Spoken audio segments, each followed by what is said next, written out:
I've already been working on this side. So if you guys saw my how-to video on this, basically what you do is you cut the nub off, which is essentially just that unsharpened section that sticks down past the rest of the edge. And normally, you know, I'll either grind it off on a stone like this, perpendicular to the stone, or I'll cut it off with a Dremel tool, or I'll, you know, cut it off with a milling machine sometimes. And that's what I did with this one. And this one sort of had like a swoop at the end of it. So I cut it down just a hair past that little swoop. Well, if it'll focus.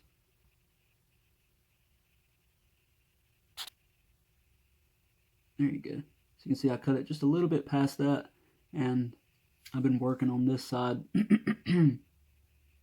matching it up, and I thought I would just share the rest of it with you guys. So yeah, let's get into it. So basically we're just matching our angle, and I'm holding it, you know, pretty much perpendicular to the stone so that I can get up in there as far as possible.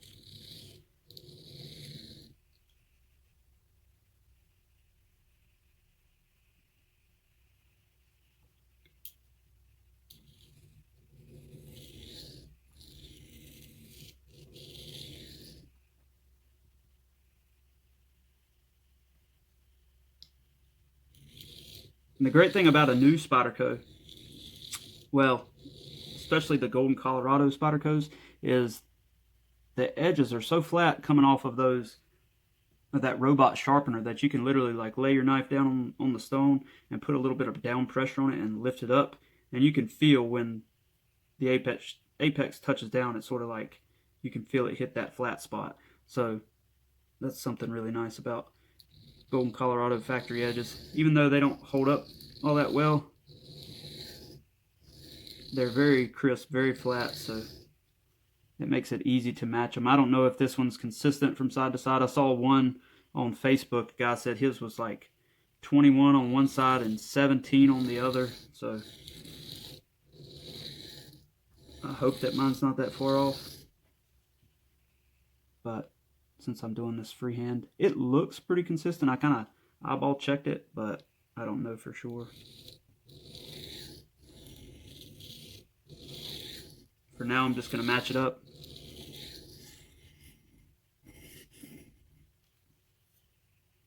Reprofile it, get rid of some of that old steel, fatigued burnt steel that I fatigued and maybe was fatigued from the factory.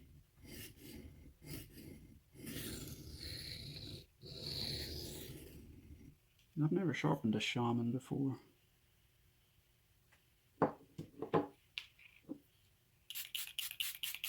And this is the diamond Sharpall stone. Combination 325 1200 grit. It's a good stone. I've been using it for probably a year and a half maybe, and it's been good for me. It's held up well. It cuts well. That's a pretty big jump between, you know, the grit levels, but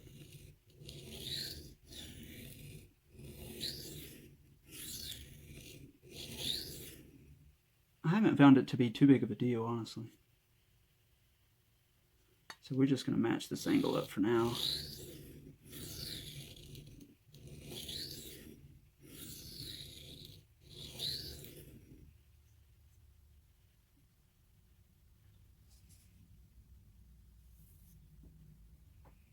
Pretty well. That looks pretty good. So yeah, let's do that. And we've got a burr formed all the way across. So we'll start on this side. And like I said, you can feel when that angle touches down if you put a little bit of downward pressure on there, and you just kind of bring it in as far as you can, maintain that angle, and focus in on that corner and cut it in.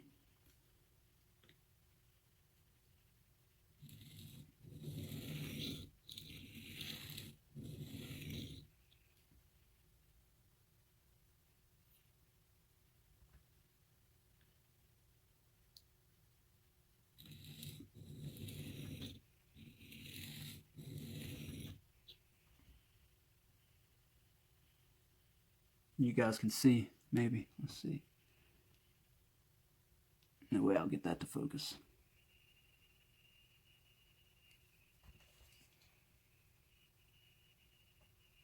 how much, unsharpened section there is in there. I don't know how well you guys can see that, but I cut most of it away now. I'm just talking about like right there. Yeah, you can still see some of it, that reflection. So you have to match all, or apex all of that right there to get it to match up all the way from one side to the other. So you can see the progress. Got it cut in a little ways, but got a good little while to go.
Come on, baby. Well, there you go. Almost there. Getting close.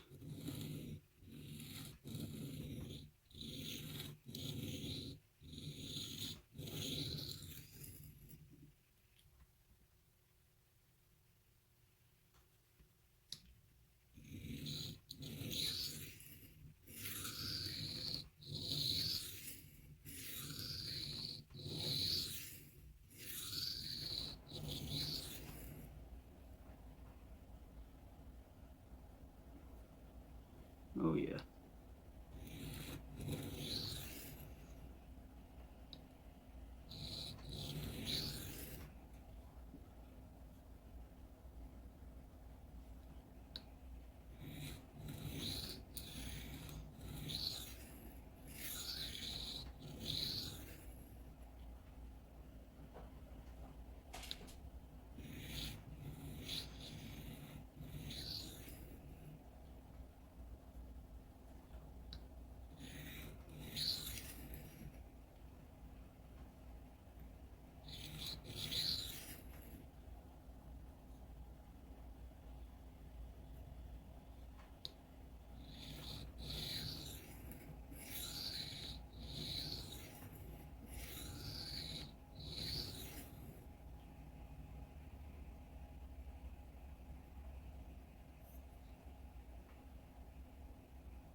Seems kind of a little gummy.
might go ahead and call this a wrap.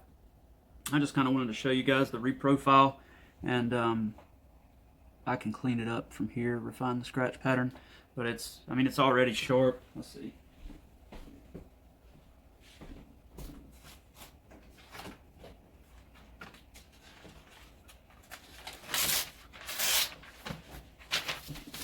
Let's see, burr and all. And that's how sharp your knife should be off a coarse stone like that. Alright, so that's the end of the reprofile, and it turned out pretty good. I'm pretty happy with it. Matched everything up, refined that scratch pattern, and then, after I ended the video, I went ahead and finished it up on a 600 grit silicone carbide stone and stropped it on the 1 micron. There you can see this is right after the reprofile as well, before I finished the sharpening. And then I got a clip in here of the final edge. And I ended up sharpening it once and stropping it, and honestly wasn't really happy with the way that it deburred and the sharpness level that I got off of it. It was, don't get me wrong, it was very sharp. It shaved hair pretty easily, but I couldn't get it to that really high level of sharpness like I normally do. So I re-apexed it again on the 600 grit, stropped it again, and you can see I could get it to whittle a hair now, but not really sure about this yet. I'm going to do some testing on it, so you guys stay tuned for that.